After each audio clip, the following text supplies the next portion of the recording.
Welcome, friends, from near and far to today's Haberman Institute for Jewish Studies program, From Bondage to Healing, the Freedom to Grieve and Rebuild. My name is Becky Levy. I'm the Director of Programming and Communications for the Institute, and it's truly an honor to welcome our speakers today. Before we begin, I would like to thank our thoughtful and generous program partners, Temple Beth Ami and B'nai Israel Congregation here in the DC metro area, and Zion and Eretz Yisrael community joining us from Jerusalem. Thank you for supporting the Haberman Institute and the Shiloni Project, ensuring that today's program could happen. For those of you new to our programs, our mission is to offer adults rich, in-depth opportunities to explore Jewish thought, history, and culture. Today's discussion will not only meet these goals, but also provide much more as we hear from the passionate volunteers of the Shiloni Project and the guests they've invited to join us. You can learn all about the Haberman Institute's year-round programs. Just visit habermaninstitute.org. We first introduced our community to the Shiloni Project on October 26, 2023. In the wake of the devastating Hamas massacre, we were awestruck by how swiftly this grassroots organization took action to support their soldiers, their neighbors, and their country. Almost 18 grueling months later, the Shiloni Project has grown into a force that is now helping rebuild Israel through strength, heart, and Jewish wisdom, making a tangible impact one person at a time. Today, we'll explore the reality of life in Israel. Our speakers will share personal stories and their collective experiences. As parents, as siblings, as professionals, Israelis, Jews, and simply as humans. We'll discuss how our culture uniquely honors and acknowledges the full spectrum of human emotion, pain and resilience, helplessness and hope, all and often at the same time. More than 150 people from at least 6 countries on last check have registered to join us today from places as diverse as Honolulu and Jerusalem, Tel Aviv, Quebec, New York, Los Angeles, Sao Paulo, London, Chicago, and of course our home in Rockville, Maryland. Thank you for coming together from all over the world to be part of this community. I am honored to now turn the program over to my friend, Dr. Vered Resnick, who will moderate today's conversation. Vered is a lecturer at the Hebrew University of Jerusalem School of Education, specializing in civic activism in education. She holds a PhD in education from Hebrew University and a master's in organizational development from Marymount University. A graduate of the Mandel Institute for Leadership in Education, Vered designs initiatives that connect education, social action, and teacher leadership. Alongside her academic work, she volunteers with the Shiloni Project, spearheading their community engagement efforts. Vered lives in Jerusalem with her husband, Justin, who you will also meet today, and their children, Ariel and Yali. After the presentation, we will take your questions. I encourage you to share your questions in the Zoom Q&A box throughout the program. Vered, the Zoom box is now yours. Thank you for sharing your wisdom, your strength, and your insights with us today. Thank you, Becky. Thank you for the warm introduction, and thank you all for the opportunity to be here today to reflect on our shared journey of trauma, healing, and hope. We are here to think together about how we can start to rebuild as individuals and as a community. I'm joined tonight by a group of incredible individuals whose resilience is a testament to the power of community. Ravit Tzur Weisberg, a couples and individual therapist specializing in emotion-focused therapy. My husband, Dr. Justin Resnick, a clinical psychologist with focus on trauma healing and family therapy. And very dear to my heart, Neta Spillman and Rui Yaakov. Neta works as a television content editor and has spent the past year serving as a mentor coordinator in education, continuing the path of her brother Ilan. Rui is a 25-year-old discharge officer from the in Tel Aviv and is a dedicated volleyball player. Rui and Neta are the siblings of Ilan, who was murdered on October 7th at the Nova Film Festival. Let me share a picture of Ilan.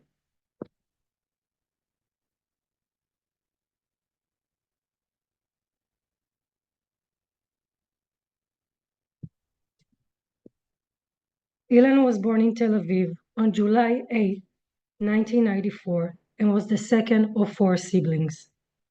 He was known for his charisma, his humor, and a deep care for others. After his army service, Ilan became a youth coordinator, transforming the local center in his childhood neighborhood into a safe space for at-risk teens. Ilan managed to capture the first moment of the Hamas attack at the Nova Music Festival. After the contact with him was lost, his younger brother Tal was able to find his car and his bag, but not him. The family continued to search for him for days until they received the devastating news of his death. We dedicate today's talk to Ilan's memory, a legacy of strength, kindness, and commitment. In the days following October 7, a small group of us, mostly moms from the neighborhood, we found ourselves paralyzed by horror and hopelessness. I personally could barely leave my bedroom for the first couple of days. The Shiloni Project is named after my dear friend, Hila Shiloni, who has the biggest heart I've ever known. On October 9th, she posted on Facebook that she was driving down to the south of Israel to help however she could. And she asked who could help her make sandwiches for the soldiers and civilians she would meet on the way. That's how the Shiloni Project began. We quickly grew from a handful of people making sandwiches to a group of over 100 volunteers with a bank account and donation campaign. We sent thousands of meals to the front lines and cared for families who had lived their homes with nothing. It was chaotic and it was stressful, but it was also our way to find meaning in all of it. About a month later, we were invited here to the Huberman Institute to share our work. I remember how broken we were, emotionally overwhelmed, and wondering what we could possibly offer to anyone. I opened the talk with this slide that said, "Your Israeli friends are not okay." Looking back, I realized that it was my way of asking for permission to be vulnerable. Today, I feel that there is no permission needed, maybe just another line that I would add. Our American friends are not okay either. A year and a half after October 7th, and none of us is okay. Somehow, the world has become scarier and harder to understand. Somehow, American campuses are not safe for Jewish students.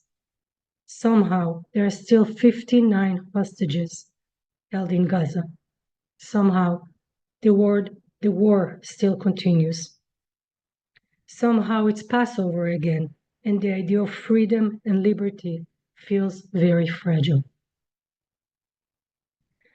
During our first talk here in your community back in October 23, we shared a little bit of our volunteer work.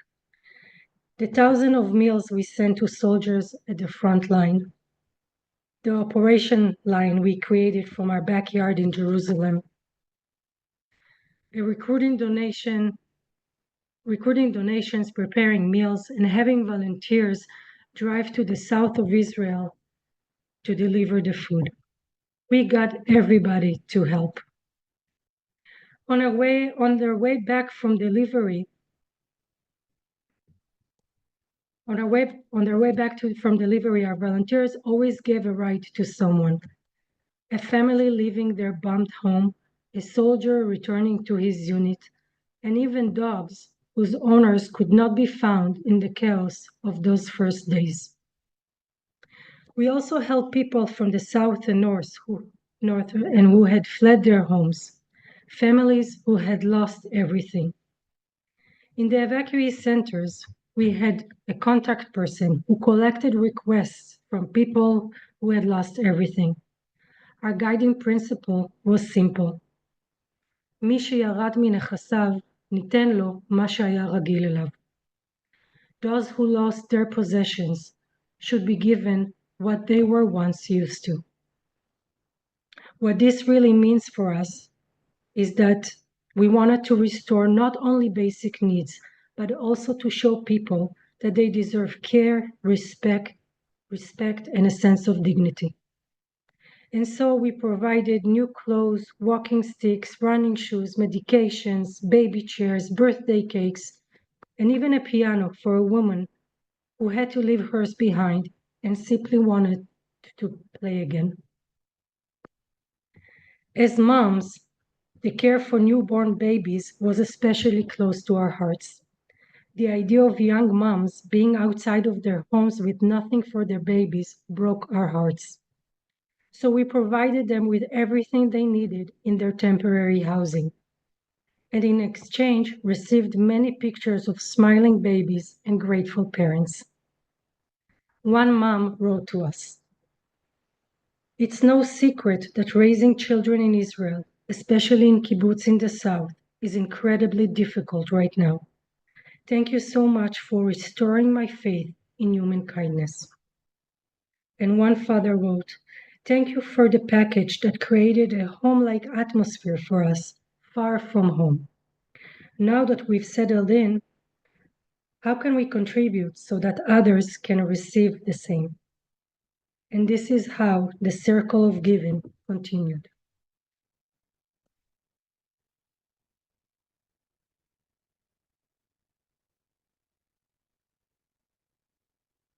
After the talk with Haberman Institute community, we received warm and heartfelt messages encourage us to keep going. One woman wrote to us that hearing us speak gave her strength and hope. Her words stayed with me for a long time.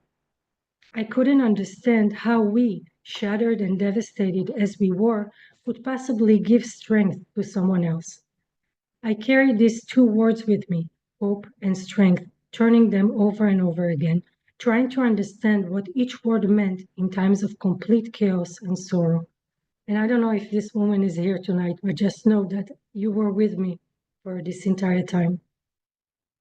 I want to share with you a few of my personal reflections about these two words.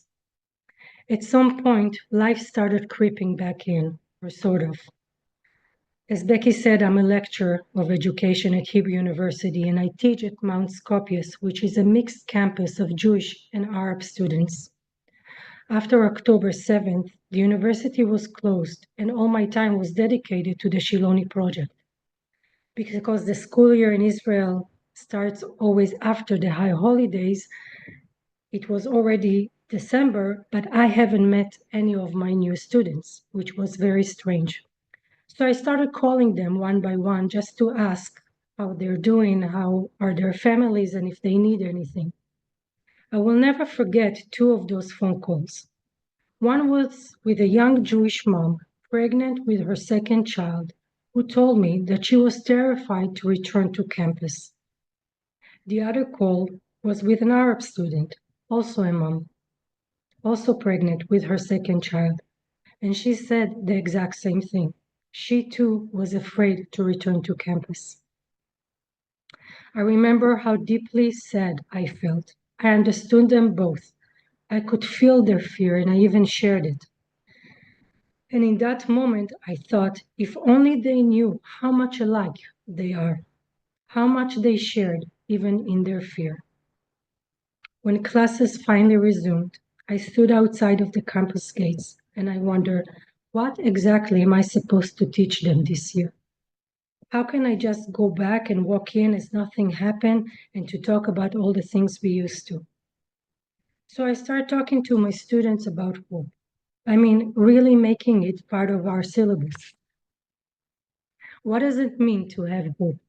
What is our role as educators in carrying the hope, in creating it for our communities? I found that making hope part of who we are and what we do gave me and my students the strength to carry on. And then I started to understand the message we received from your community about hope and strength. Meanwhile, the Shiloni Project continued, and we now focused on new projects.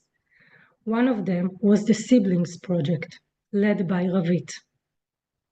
Ravit is a brilliant, gifted therapist who approached us early on to help her establish a therapeutic group for siblings who lost a brother or sister at the Nova Music Festival. Ravit, I invite you now to share a few words about this project.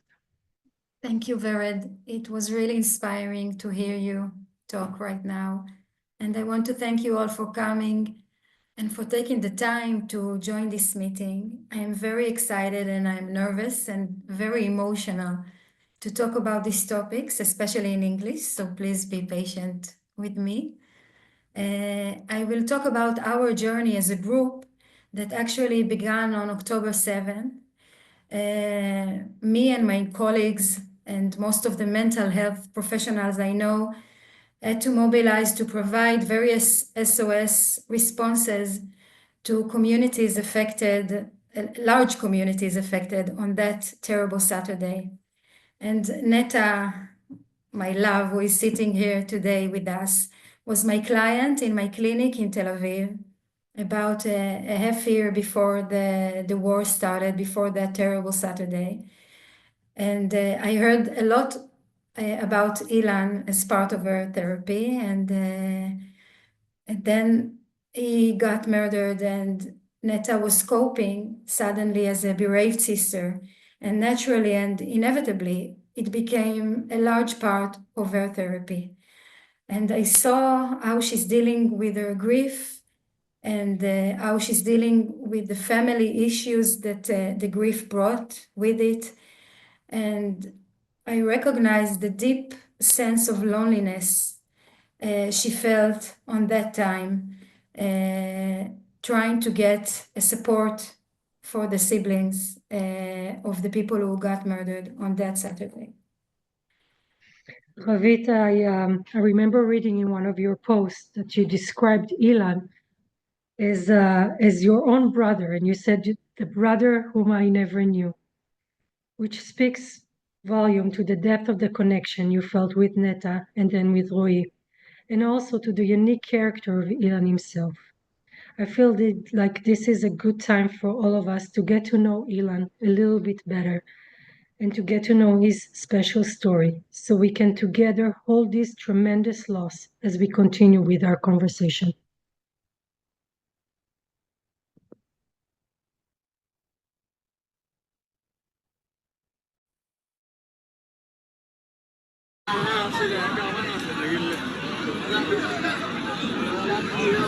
מדינת ישראל, אני אוהב אותך למרות הכל, למרות כל הטילים והעסקות. אין כמו מדינת ישראל, אנחנו לא נוותר לעולם, לעולם לא נוותר.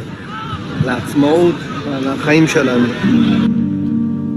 יותר מהכל בא לי להגיד של כאילו, מה יעשה לוחם דובדבן בלי נשק, בלי כאילו שבא לרקוד ואולי שתה איזה כוס, כאילו מה הוא יכל לעשות. אחד החברים שהיה איתו ממש עד הדקות האחרונות ממש סיפר שהוא תפעל שם את האירוע, שלא היה בו פחד כבר כאילו, אבל הוא לא חשב שהוא ימות, הוא ממש חשב שהוא ינצח את הדבר הזה. שמה תראה אותו, אני לא יכולה. כאילו הוא נכנס עכשיו בדלת, סליחה. אילן זה דמות חיקוי לכל ילד בשכונה. היה חשוב לו מאוד שהילדים יהיו במסגרת.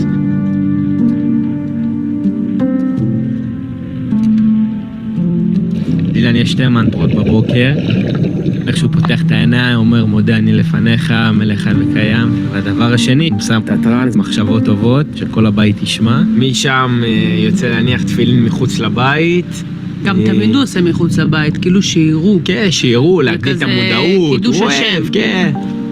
הוא בן אדם חילוני, אבל כן מאוד מסורתי. אני אפילו אגיד שהוא תמצית הישראליות. גם שכונת התקווה, גם שנת שירות, גם לוחם ביחידה מיוחדת, מסיבות טרנס, גם בן אדם מאוד מאמין. גם ברמן באופרה.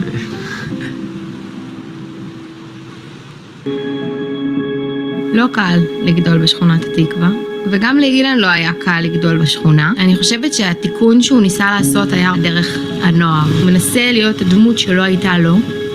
תמיד הרגשתי שאני צריכה להיות מאחורה, לא מול כולם. אילן בא ושינה לי את הגישה הזאת. לא חשבתי שיצא ממני משהו, אבל אילן תמיד ראה אותי באופן יותר חיובי ממה שאני ראיתי את עצמי. הוא מקדיש לי רגע כדי להתייעץ איתו, ואפשר באמת לדבר איתו על הכל. והוא יודע שזה לא טוב אם הוא יגיד לי, את צריכה לעשות ספורט, זה לא הדרך. הדרך היא שאני בכלל נורא רוצה את העצות שלו ולדבר איתו, ואני מוכנה לרוץ בשביל זה ב-6 בבוקר, ואז אני מגלה לבד, וואי, זה כיף לרוץ, זה עושה לי טוב. והוא בכלל מראש חשב על זה כבר. תמיד הרגיש לי אילן נגד כל העולם. אפשר להתעכב על התקופה שהוא היה פושטה, כן? שהוא היה לפעמים יושב בגג עם נרגילות, סיגריות ואלכוהול בגיל צעיר. אני לא למדתי בבתי ספר של השכונה, הוא הכיר את החברים שלי, והוא כזה, בונה, יש גם גברים שהם אחלה. הוא מקבל החלטה שהוא רוצה לפרוץ גבולות. זה צבא מבחינתו, זאת אחלה דרך. בין לבין ניסיתי להתקבל יום שערות ולא עברתי, עד שהציגו לי דבר כזה שנקרא שנת שירות, והוא נותן לי עוד הזדמנות להגיע לרחוק בצבא, שזה המטרה. אמרתי שאין לי מה להפסיד, ברגע שאני אקבל את מה שאני רוצה, אני אעזוב. שנת שירות זה קונספט הזה, בטח ובטח בעדה הבוכרית, שאותנו מחנכים לפרנסה, מהרגע שזה חוקי וגם לפני. בכנות, לא רציתי אותו בקומונה שלי. פחדתי ממנו, פחד מוות, ממש ביקשתי שלא ישבצו אותו אצלי. לא האמנתי שהוא ימשיך לאיפה שהוא המשיך. ושיבצו אותו אצלי. לאט לאט כשהשנה מתקדמת, השינוי פשוט קורה. הוא מתחבר לחניכים, והוא מתחיל לקום בבוקר, מתחיל ליזום פרויקטים, פרויקט אחרי פרויקט. בת הילדים, הוא גילה כמה שהוא יכול לתת לאנשים אחרים, שהוא עושה להם טוב וכמה שהם צריכים אותו, והם היו מדברים איתו כל הזמן. בגיל 24, אילן נכנס למשרדים של בית דני, מניח את הקורות חיים שלו, ואומר, אני רוצה לעבוד פה עם נוער. הצליח לשכנע את כולם ונכנס להיות מדריך. מהר מאוד הוא הופך להיות רכז נוער, ושנתיים אחר כך הופך להיות מנהל תחום הנוער בשכונה. אנחנו צוחקים על אילן שיכול להיות ראש העיר. היינו הולכים בשכונה, וכל 2 מטר נעצר, ומה עם אמא ומה עם אבא, וחיבוק אילן. חיבוק חזק עד שזהו, אין כבר את מי לתפוס. הוא לא עוד איזה דמות שבאה וחולפת, הוא איתך, הוא זוכר כאילו על מה דיברנו. באמת שואל ומתעניין. הוא כאילו חי איתך את החיים.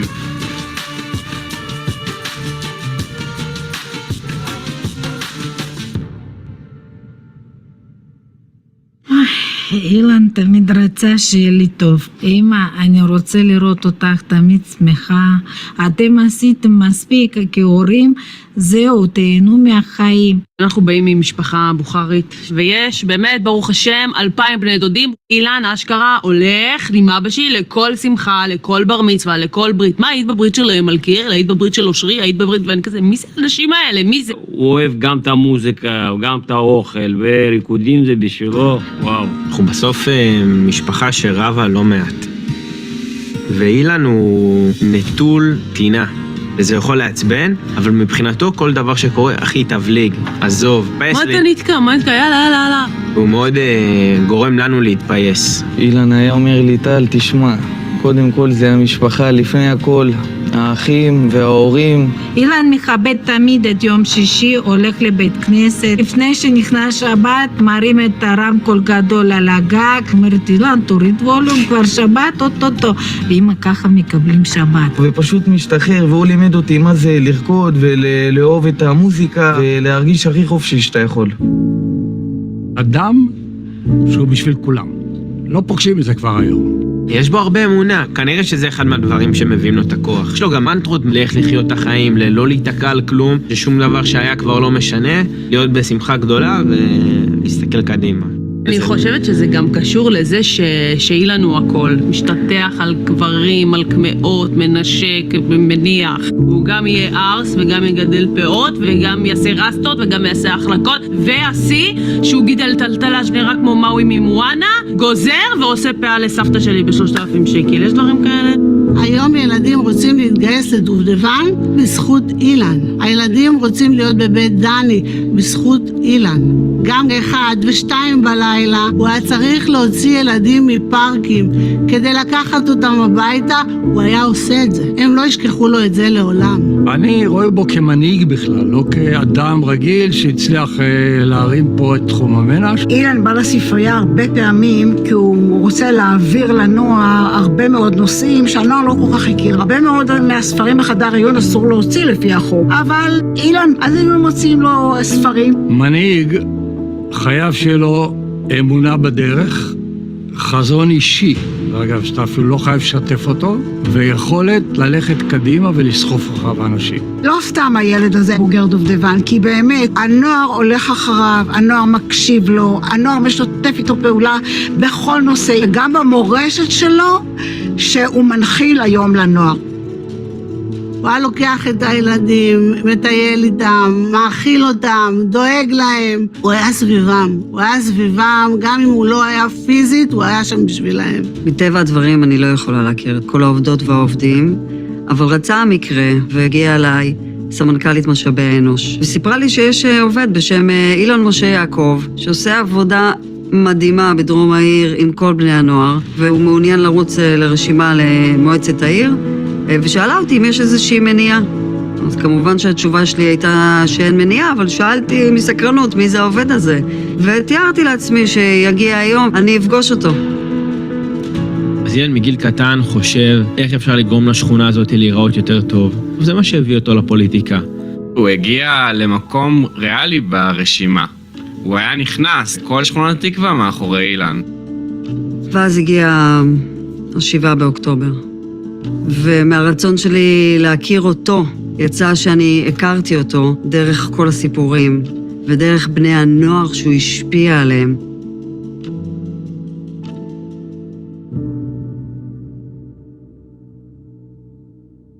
פגשתי את אילן האחר ביום שהוא נרצח. בדקות האחרונות, עם ג'ינס וחולצה צהובה זוהרת, הוא בוחר להיפרד מהמדינה, ואפילו מודה לה.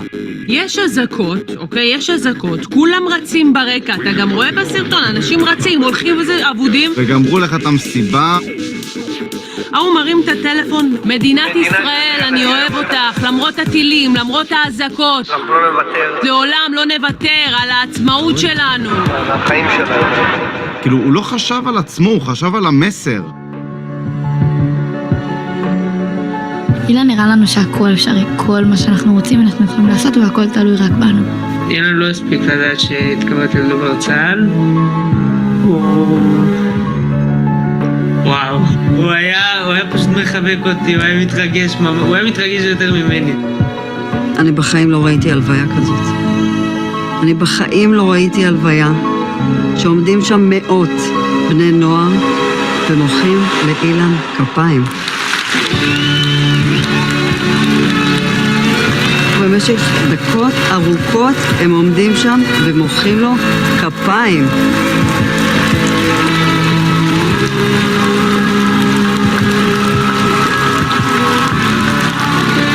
אני מדברת על זה עכשיו ויש לי צמרמורת. תהיו טובים, תהיו אילן. הוא הוכיח לכולם, לסביבה, למורים, אפשר אחרת. וזאת עובדה מוגמרת, אפשר אחרת.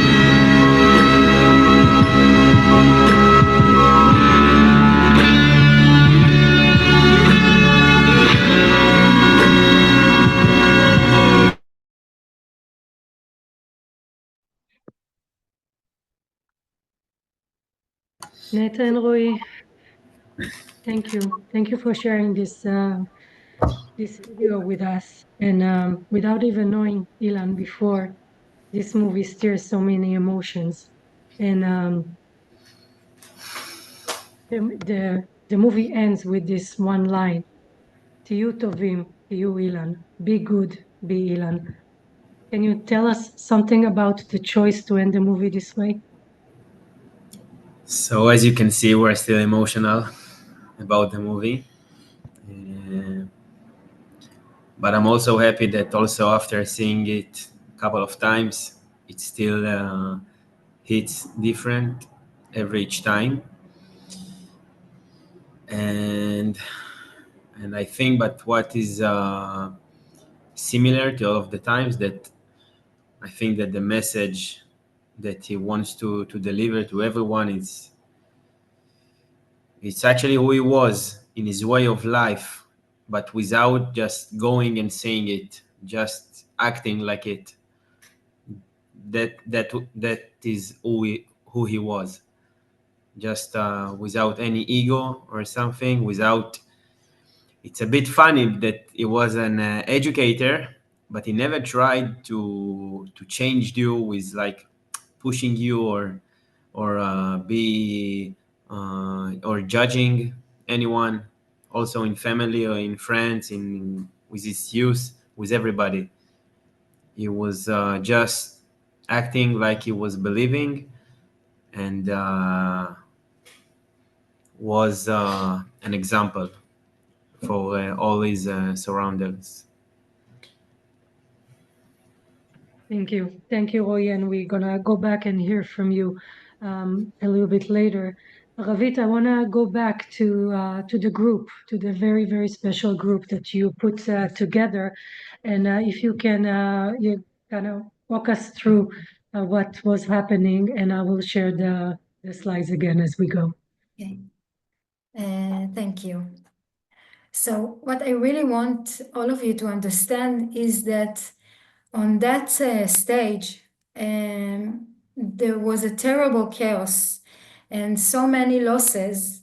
Everyone you knew lost someone, and the entire population that did not receive emotional support or finance support. So when I saw the deep pain that Netta was in, and I knew that she started talking to brothers and sisters, trying to get recognition from the government, I decided to establish a therapeutic group, and I turned to the loving heart of Shiloni Project for a support. I volunteered my time, but I needed space and food and money to do that. And we opened a group for bereaved sisters and brothers. Roy was the only brother. That there were several principles that I was guided by. First, it was really important for me that it will be a group-based treatment. I'm a very big believer on group therapy.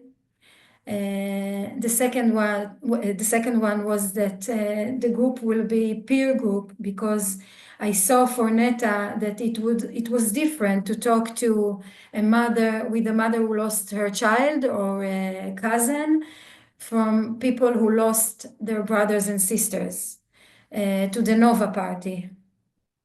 So we decided it will be peer groups, that they can understand each other without words. And that was really the magic of the group.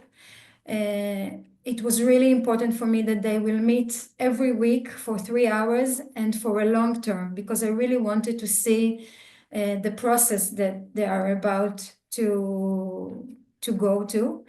And that I will decided that I will not give up on what was really important for me. And it took a lot of courage that time, that they will practice, we will talk about it later, but that they will practice mindfulness as a group, even though it was really difficult at the time to give them that tool, because they were in a very deep chaos and pain. I can tell you today that it took me a tremendous courage to allow trauma-stricken people, some with families that fell apart totally after the loss, to sit and breathe in silence, or to sit and just to observe a flower, or to just listen to the sound of the street. People call me crazy, even that I want them to do that. No one believed it will help them to recover from that loss. And for me as a therapist, the first thing I want to do is to take away the pain, to take the pain from them, But what I'm asking them to do in the group is to sit actually with their pain, but to sit with their pain together as a group. So week by week, I saw how right this decision was. I think Neta and Roy will elaborate about this experience later. I have to say that after the first meeting, I said to my assistant, no one will come next week. No way, they will not come, the group will fall apart. I could not believe that they come a week after week. Sometimes we had to celebrate like very small success that you were able to go out of bed. You were able to go inside your car and to turn it on and to drive to Tel Aviv, even though it's really triggery for you, the road. And we had to really be happy about every small move that these young people had to do. And we have to understand they didn't lost only brothers and sisters. All the families fell apart. The mothers is not cooking anymore on Friday, Shabbat dinner. And some of the parents do not leave bed. And some of them could not go to work. So besides their own loss, their private loss, they had to hold the family to not fall apart. So this was also very hard. But the group was a place for them to talk and to unload and to be angry and to feel all kind of feelings and sometimes to laugh without feeling shame about it, and to celebrate birthdays and other celebrations that they had in a space that was very non-judgmental. That was really important for them. They felt like brothers and sisters to each other from the first day. I was an outsider in that group because I couldn't relate to the feeling of losing brother or sister. And it was like watching magic to see that group. So after, I think 8 months, I decided to take them to a 5 days retreat in Greece. And maybe now you think to yourself, why to leave Israel, why abroad? And I feel I have to give you the context that is really important to understand how life in Israel looks then and today. So we live between the sirens and the news and the alerts that goes on your phone to go inside and everywhere you go, you see flags and you see stickers of pictures of young people who got murdered or soldiers that lost in the war, and of someone that was kidnapped, children or adults, or Holocaust survivors that are now in Gaza, or that were murdered. It's everywhere. And I was thinking that I want to give them 5 days without news, that they will get a complete break and disconnection from their phone, from the talk, from the alarm, so they could go through another stage of the grief, of the processing of their grief and their loss, and that they will do it together. And I also wanted them to see where we were last year and where we are now. That was also very important. So once again, I turned to the Shiloni Project and said, please do your magic. It's really important. I hold a great belief about this retreat. And I asked the Shiloni Project to help me with all the aspects of the financial and logistic aspects of the retreat. And and I don't know how they did their magic, but we got to manage to recruit the funding, so each of them could come to that trip, to that retreat. And then we came to Pelion, you can see in the pictures, and they practiced meditation and sometimes silence, and they painted, and they study wonderful Hasidic teacher that came to speak to them, and they cooked their own food. It was really important for me that it will not be only pleasure. I wanted them to feel that they gain their abilities again, and also to be in service to one another, to work in the garden and to cook their food. It's a great opportunity to say that Ro'i and Neta are the best chefs ever. If sometimes you get to Tel Aviv, go to eat in their kitchen because it's amazing. So they did yoga, and they received water therapy, and we worked with the projective cards, and we had a sunrise walk, and a lot of breathing, and a lot of crying, and a lot of laughter and dancing. It was everything. And they were walking in the garden, as I said, and they were planting gardens in the memory of their brothers and their sisters. And there was one moment, it was very touching. I think you even have in your matzeget the picture of it, to make them stand in front of a land, a wet land, with Justin, how do I say ma'ader?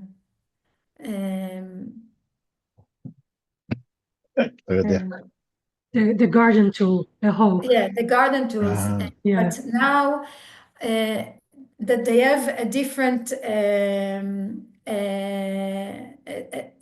it's not the funeral. Now they are planting some things that are about to grow. We plant a lemon tree for Ilan, and a very nice garden with all the vegetables. And last week there was another retreat there, and people ate salads from the garden we planted for the brothers and sisters. So it was very touching to know that it is still alive there in Greece. So that is it about the in Greece. Thank you, Ravit, and thank you for the powerful symbol of the land and the growing.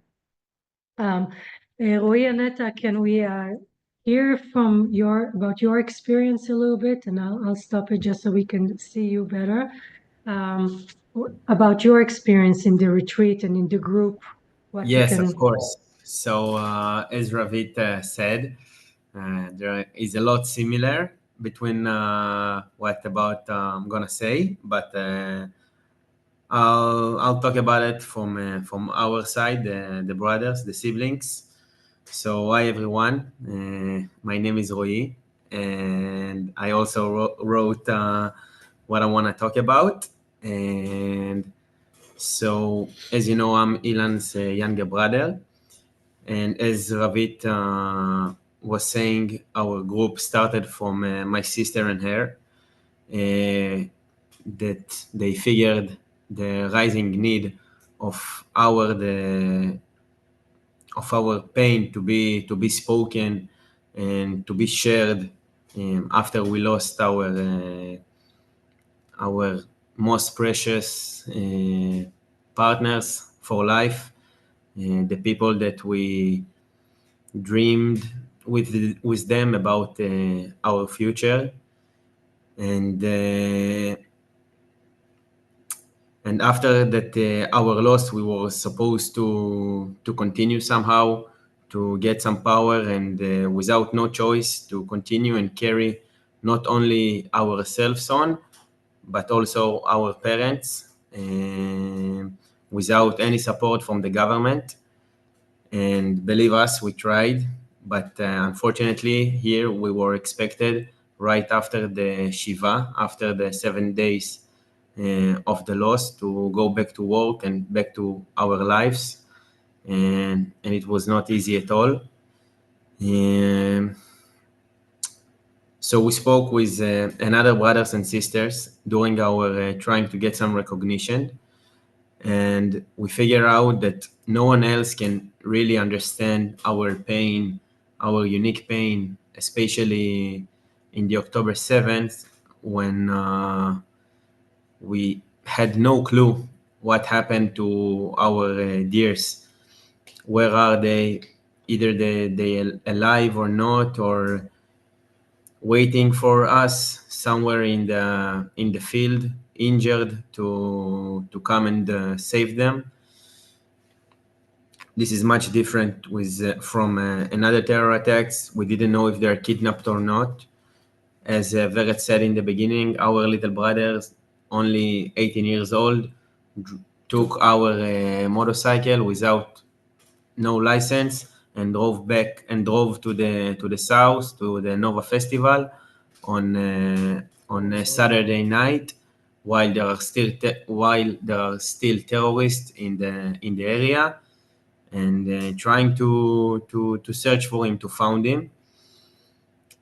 And he stayed for them, and he stayed there 6 days until the army came to our house and told us this terrible news. And we all of us drove to the south to hold him and to tell him what happened. So now about the group, the thing that gave us a little air to breathe. So as you can guess, it was really chaotic days in Israel. Also the months right after the October 7th. And it's really hard to understand the situation that we were into. Okay, I think we felt like empty. We were like kind of clueless, walking without no power to continue, without understanding anything about the reality, how we're supposed to continue without any support, how it's gonna be from now when all of our world collapsed on us. And also the atmosphere in Israel was still that everybody was shocked. It's like a Holocaust that happened inside the country.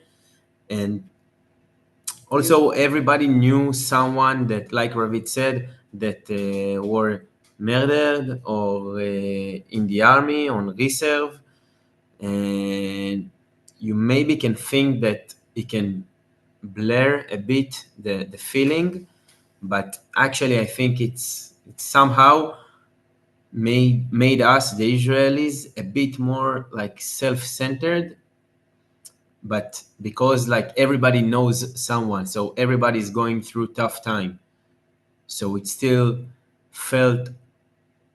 made us feel that we're still alone in this hard feeling.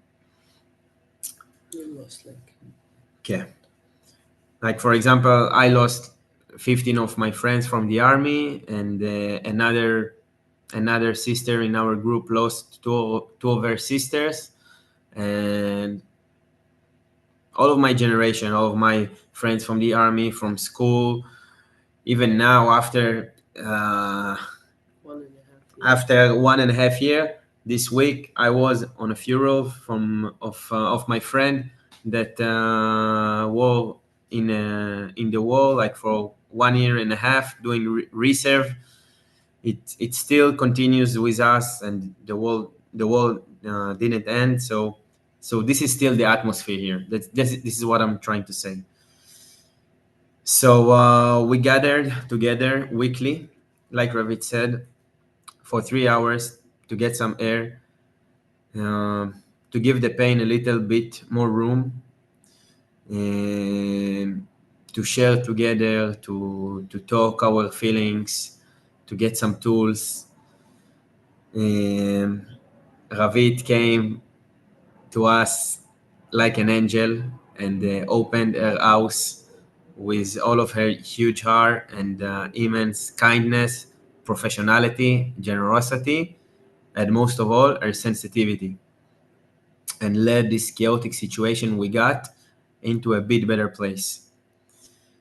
I think she gave us tools to deal with the situation, even though that in the beginning we were just needed a place, a safe place to come to take a break from everything, you know, like a therapist that you are waiting the whole week to come. And now I'm thinking that it was a combination between a therapist meeting, but also with a group of friends that can really understand you.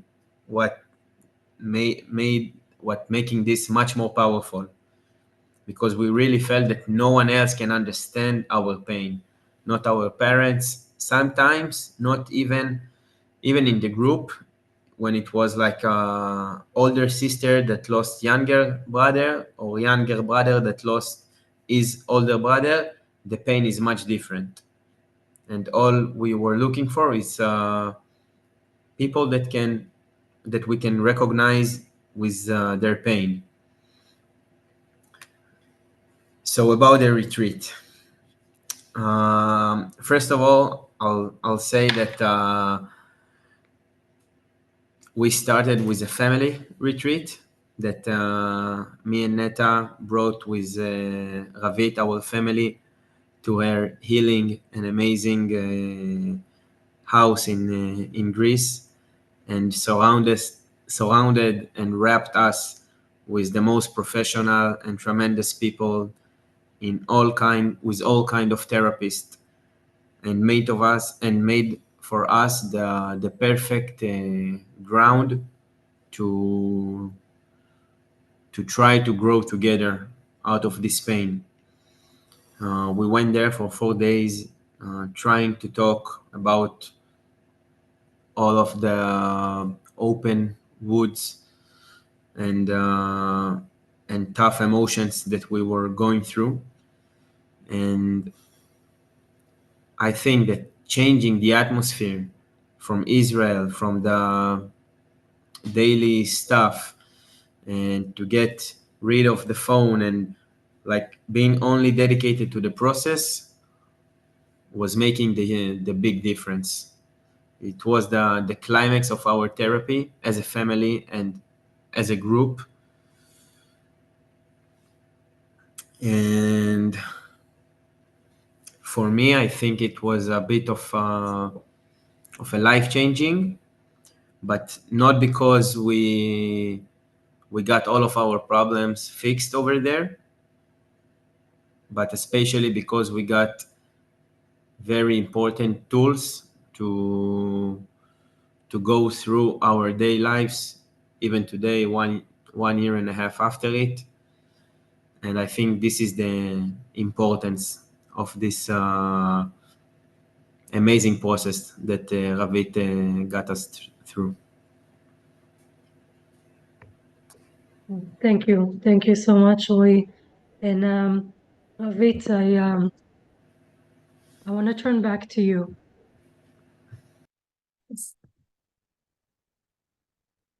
And if you can share with us some of your impression. I think I will read to you a post I wrote after we came back, if that's okay. It was morning in Athens. A journey that usually takes me 3.5 hours took them 8. I thought to myself, what a long road they had to travel this year, and in this life, to get here, to this house beneath the mountain where the gods rest. What a journey they had to go through. Was that journey worth it? Of course not. No one wants to lose brother or sister, to find themselves, to discover soul friendships, to realize how much kindness and love there is in the world. No words can describe how one cried, and a gentle hand was placed on her for comfort. There are no words to describe how, with a glance, they understand each other, even when I couldn't. There are no words to describe how such intimacy was formed between 7 people who were once complete strangers. I know now that morning always comes. I met God this week, and also, wow, I'm about to cry, I'm so sorry. And also 14 angels, 7 in heaven and 7 here, and they are so beautiful. Thank you, Ravit. And your words are beautiful too. Thank you. As we all take a breath, Justin, I want to turn to you and kind of get your professional and kind eye on everything you heard. Okay, it's a little humbling, guys, to share, to add to anything you guys have said. I'm gonna just come back to a couple points that I heard from Lavit that feel to me really important about and sort of what we're all busy trying to do at this stage in the war and in this stage of everyone's healing and coming to Pesach. So I'm Justin Resnick. I'm a psychologist and a family therapist, and maybe fancy myself a community psychologist too.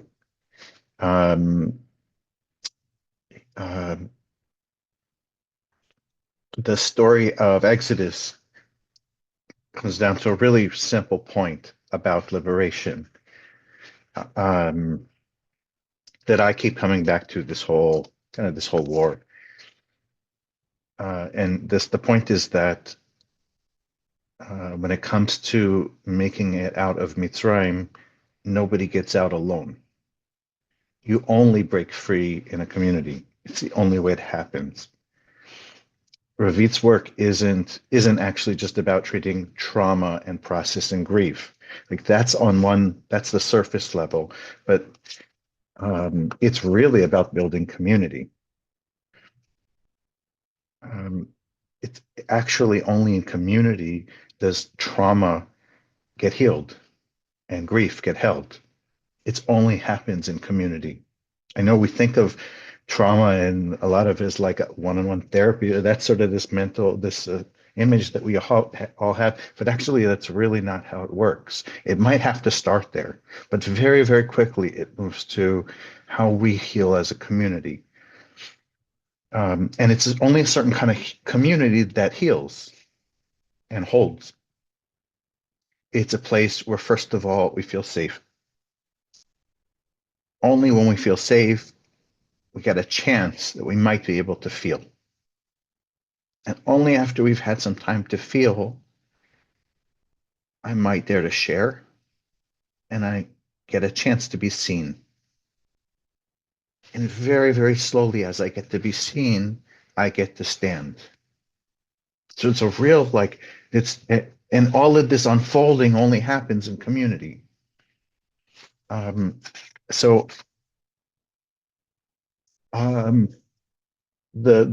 view of this from family therapy is a family faces a terrible loss, and just like Ravit was describing, the parents are beside themselves. They've lost a child. They don't know what to do with this. Nobody knows what to do with that. The children, whether they're young or whether they're adults, the children are swimming in their own grief, but they're drowning in their parents' grief. It's nobody can breathe.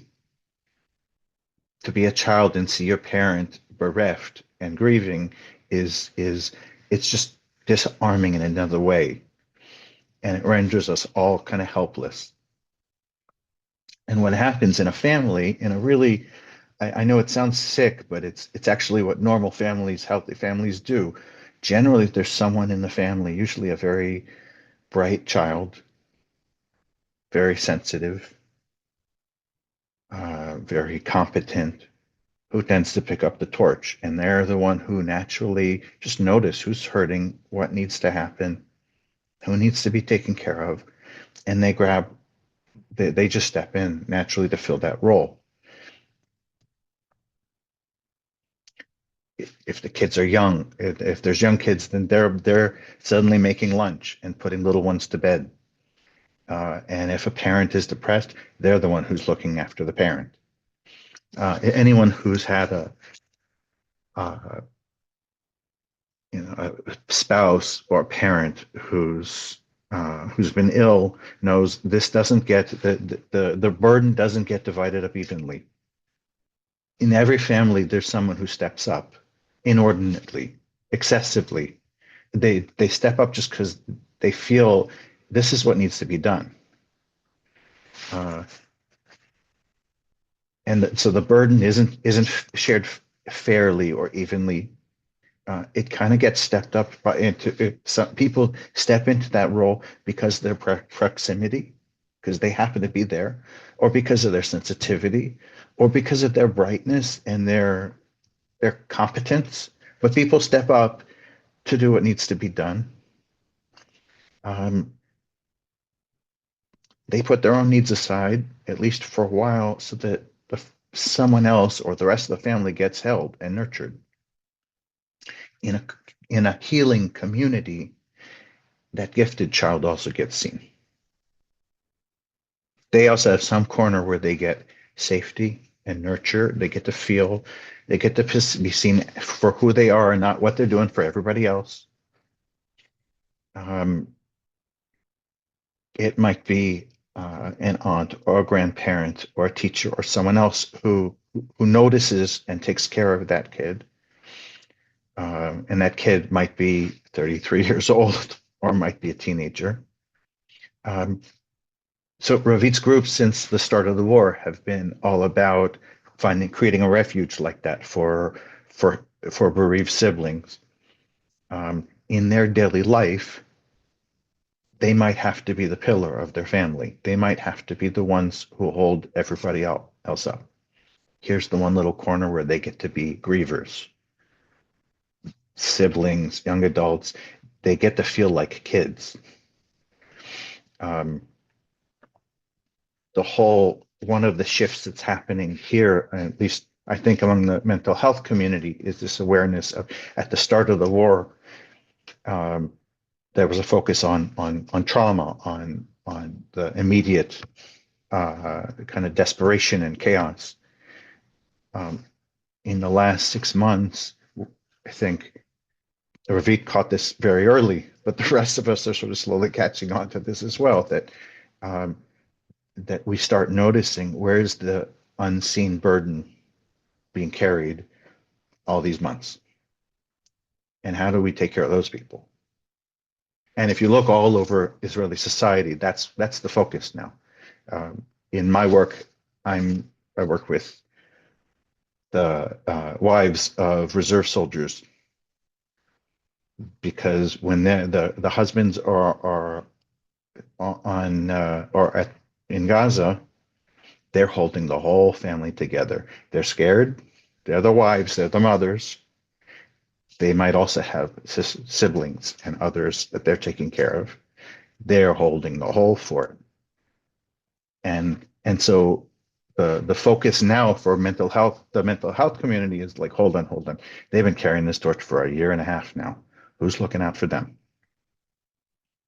Same thing with families of hostages who are out there trying to keep their loved one's name in the news and in the public consciousness and not be forgotten. And so they're out fighting a crazy fight month after month. For each one of those families, there's someone in the background who's holding it all together, who's giving them support. And so all of our focus nowadays is who are the people holding it all together in the background, and how do we take care of them? And so Ravit's group and the retreat is really one reflection of that mindset. And I'll just add that when we as a community are taking care of those people, we're a healing community. That's the story. That's the Pesach story here, is that if as Jewish people, we're looking out for who are the caregivers who are holding far too much for far too long, and how we take care of them, now we became, as Am Yisrael, we became a healing community. This is how a whole community fights for redemption. Thank you. Thank you, Justin. And I would like to wrap up by telling you a little bit of what are we doing now. Earlier this month, a group of women returned from a retreat organized by Revit, another retreat. Among them was a woman whose mother and niece were murdered in one of the kibbutzim on October 7th, while her 2 children were taken hostage and later released in the first hostage deal last year. Through our connections at the Shiloni group, we discovered that this woman, just as Justin described, she's part of the secondary circle of those affected, and she's not receiving the essential care she desperately needed. Thanks to our donors' generosity, we offered her a place in the retreat. Upon receiving our invitation, she expressed that it was as if God had answered her prayers. These were her words.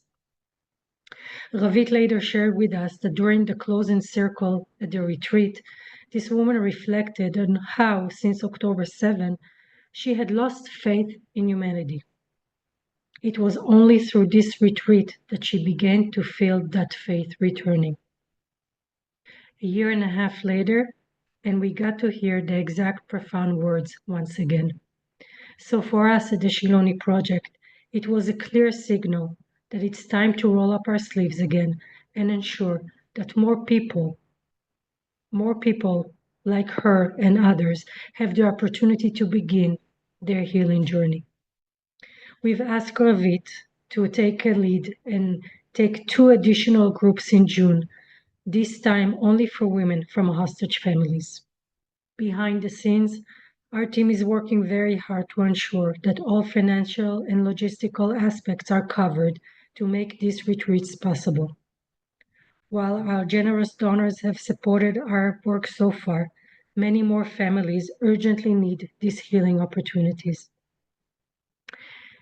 As we close up our conversation today, and before we turn to your questions, I want to invite you to be part of this healing journey for these families.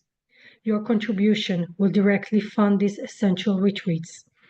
Together, we can surround these families with the care and support they need and start to heal as a community. I would like to thank Becky, Matt, and the Heberman Institute for inviting us to share our work again. To Ravit and Justin for your thoughtful insight about the therapy process. And to Netta and Roy for sharing Lan's story with us. I want to say personally that as an educator, I will carry his story as an inspiration and as a reminder that it is possible to make a difference in the world. Thank you.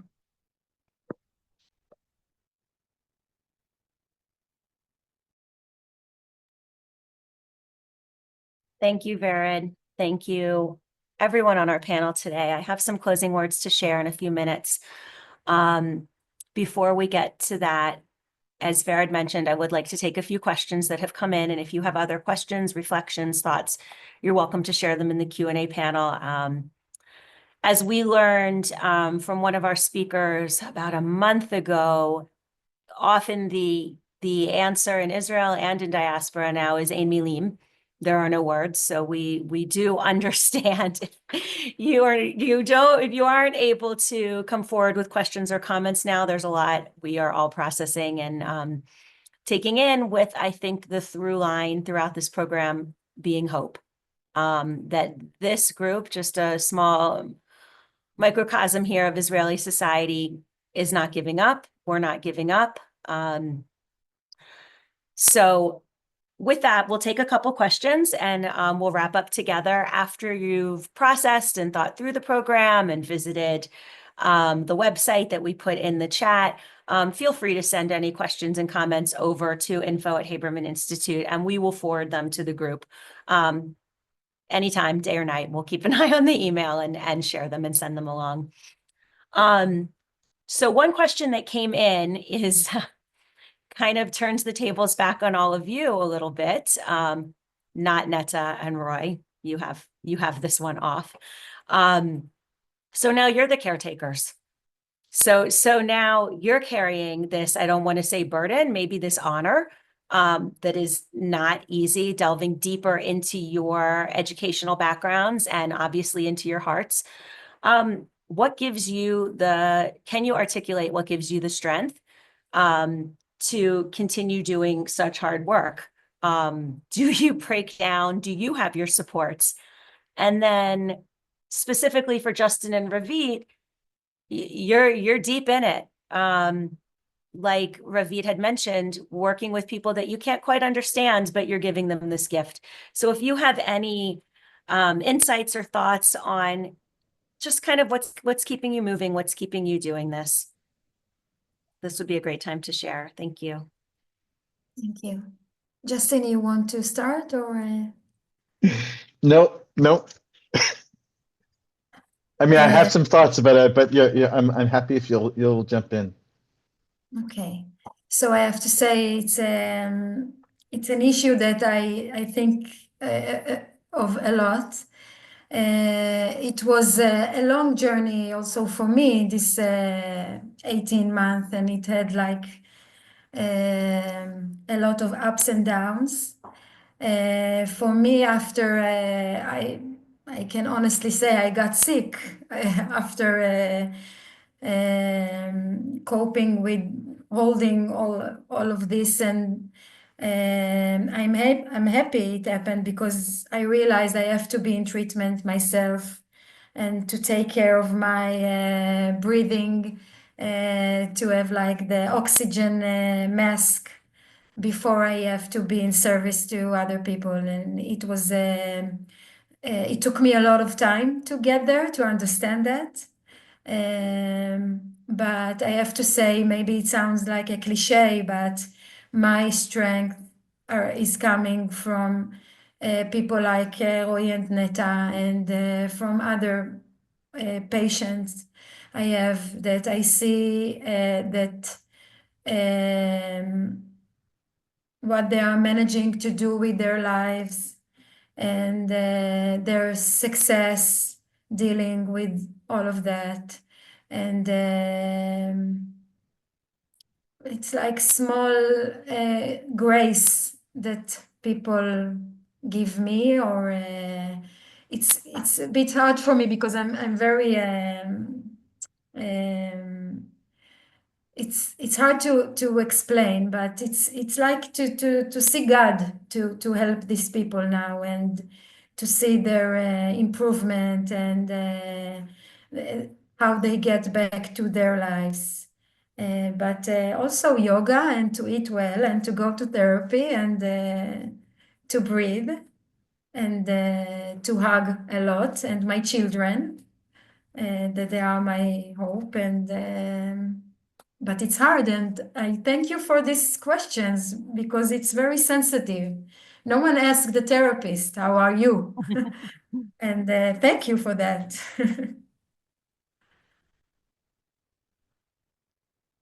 Yeah, I just got to echo something. So as soon as you asked Becky the question, I thought to myself, yeah, well, I've been sick twice in the past month. And I also know that the first time that I got sick, I thought to myself, we were talking about this, and Jared was telling me about what Pete was doing. And I was thinking to myself, how does she do it? And I'm like, how is she not sick? And then a week later, she was sick. Like, so that's one, is just like your body sort of lets you know, like, thank you very much. It's time to stop and take stock. I'll also say that, and I think each one of us has certain kind of groups that or people that we work with that actually nourish us. So I know for me, the challenge in the last year and a half has just been such a rampant sense of cynicism, of just losing sort of a sense of like losing ideals and hope. And somebody lately sent me a picture of the Statue of Liberty that she visited, and that gave me hope. Like, we did it.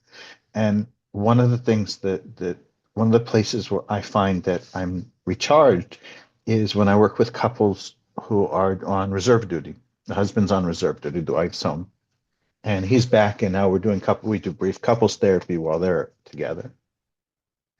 And those couples for me really give me strength, because these are the families who are somehow, they don't buy the cynicism. They're choosing to send the husband back month after month to do reserve duty at a huge personal cost to their careers, and the husbands are telling me about how they missed the first month that after their child was born, or they're coming back and my child doesn't remember me.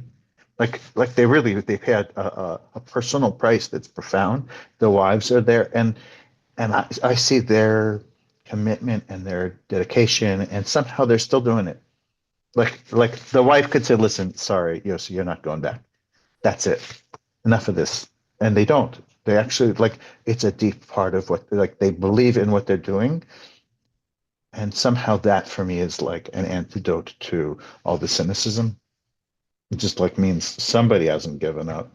Somebody is willing to make sacrifices at completely next level. And if they can, well, I don't know, that kind of puts it all back into some perspective.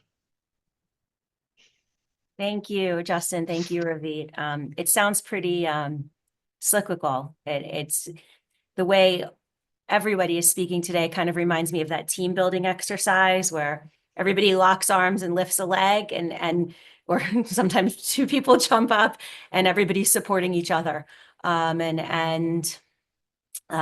know, I just know in the past 18 months, my weekly, bi-weekly WhatsApp chats with Vered, just checking in on each other through really strange, difficult, cynical times, sometimes just gives that little push ahead. So thank you for speaking of it clinically and as well with Jewish wisdom, which I think is grounding a lot of us right now in ways that we didn't expect. We'll just take one or two more questions. What kind of, anybody can speak to this, what kind of professional support is the country giving to families, to individuals beyond parents, to hostage families? I guess that was question one, and somebody else asked similarly, are there other groups that you know of doing what you're doing? Is it building? Or are you kind of in a little bit of a desert and just racing? So anybody's welcome to take that. So I'll take the first part of it. The first part is so it's tricky. It's selective because certain groups, certain categories of people are entitled to mental health services and support and financial support and so on. If you are a parent and you've lost a child, you're entitled to support. Siblings don't get that. Aunts and uncles who are intimately involved, grandparents, don't get that. People, there's sort of certain categories of people who are recognized, and then the others who aren't recognized, it's really being filled in by I think a lot of volunteer work, like Ravit's. Every mental health professional I know is involved in something like that, and not-for-profit and donations. It's basically being supported by the public and not by the government. So there's lots of and look, exactly like what happened after October 7th, when the Shiloni Project began, it's happening very much grassroots. Someone notices a place where this is ridiculous. I've got this. That's kind of how it's happening in a very it's haphazard and it's intuitive and but it's basically so much of that is just being funded by private donations and individual practitioners and organizations.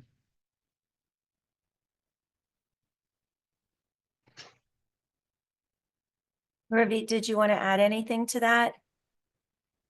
And it's okay if not. I don't have the information about how much the government. I know that, as Justin said, that a lot of the population that had lost someone do not get any support, or it's like very like soldiers.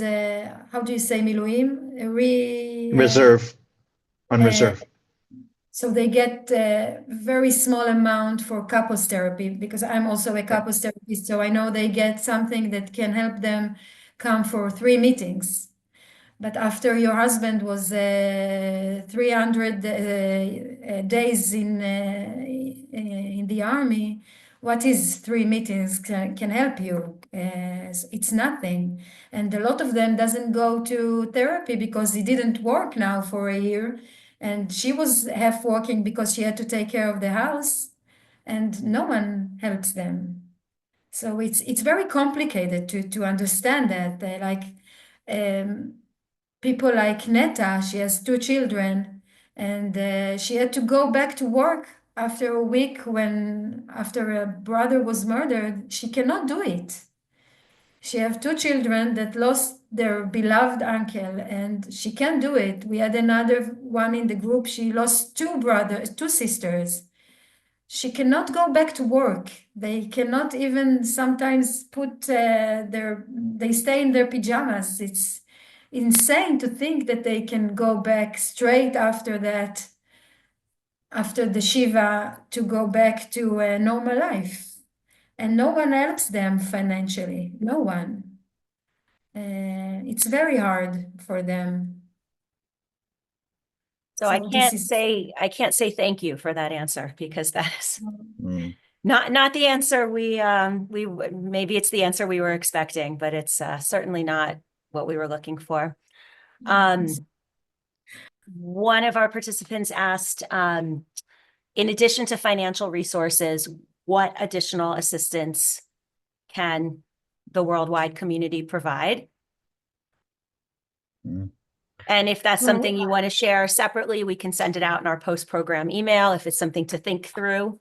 I will say thank you for this question, and it reminded me that in the early days that we started with the Shiloni Project, we once got the email from a woman from Zimbabwe, and she wrote in kind of a her broken English. She said, "I cannot help you financially, but I just want to say, God bless you."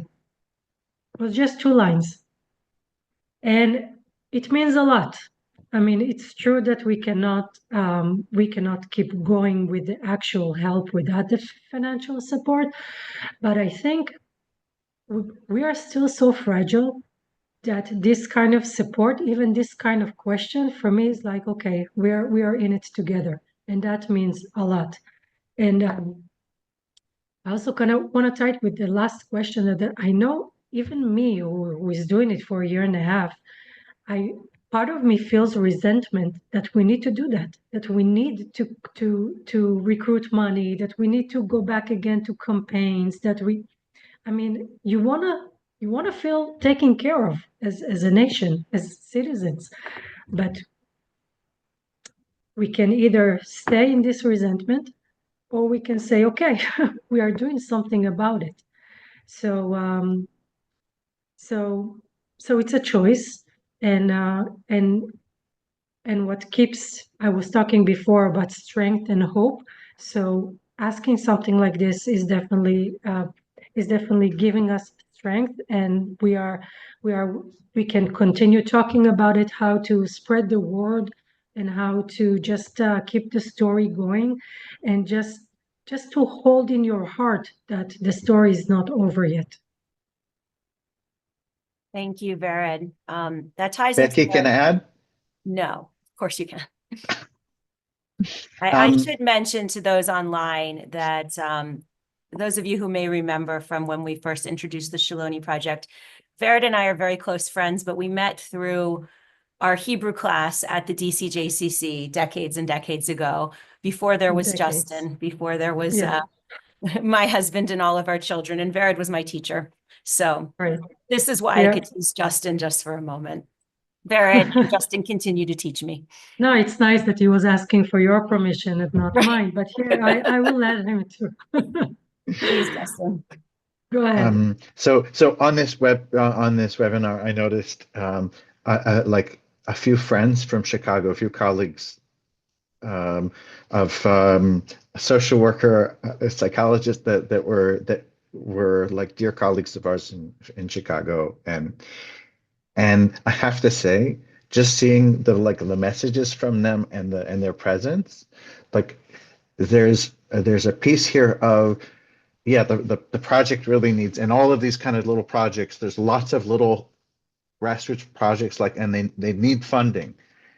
And then there's this piece about this emotional support of just getting to share it with you guys that actually counts. It really does. It's so funny. It's not like it sounds so trivial. It is not. It like that feeling of we're not in it alone, and that friends in DC and in Chicago and in Hawaii, know and are in touch and are curious and actually counts. It really makes that actually feels like that is part of the healing that we all need.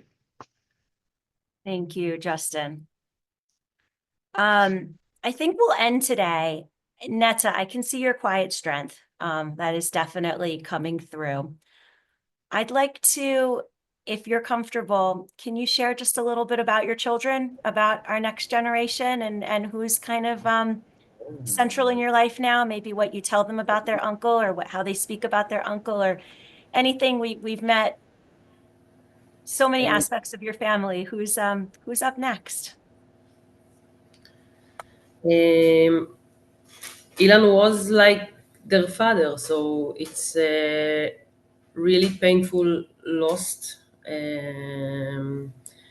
It's really difficult to us to handle this pain also, but we are doing the best. They're asking questions. Yeah, of course. They're asking a lot of questions. They know that my biggest boy is 9 years old, so they was very closed. Thank you. I hope our collective strength helps you answer unanswerable questions. I don't know if any of you want to share closing words before we wrap up today. Are there any last we just one last sentence, Becky, if it's okay, and that I wanna say thank you again, and I wanna say that as Passover approaches, please hold the 59 hostages in your hearts. May they return safely to their loved ones or receive the dignified burial they deserve. Please consider to leave an empty seat at your Seder table as a silent witness to their absence. When you raise your cups in prayers, consider adding a 5th cup of wine, one that symbolizes our collective hope for peace and healing for all who need it. And we'll end with the say from the movie, "Be good, be Ilan." Thank you. Thank you. I'd like to express our heartfelt gratitude to our now global Haberman Institute community. Thank you for taking the time to be with us today and for embracing our guests so warmly. Being together in this shared space of grief and resilience is truly our superpower. Your participation today encourages the Haberman Institute to continue pushing forward, both as an educational organization and for us humans behind the scenes. Vered, Justin, Ravit, and especially Netta and Roy, thank you for sharing yourselves with us today. And thank you for the opportunity to meet your Elon and learn together in his memory. Thank you all for your hard and diligent and thoughtful and necessary work. Please keep us posted and know that we are supporting you. Kol Yisrael, Aravim Zeh Bazeh, all of Israel. All of us are responsible for one another, and we will continue to be. For those who are a bit younger on the call, in the profound words from Disney's High School Musical, we are all in this together. With Passover around the corner, I wish everyone a Chag Sameach. We look forward to seeing you online again soon. Please take good care and stay in touch. Thank you.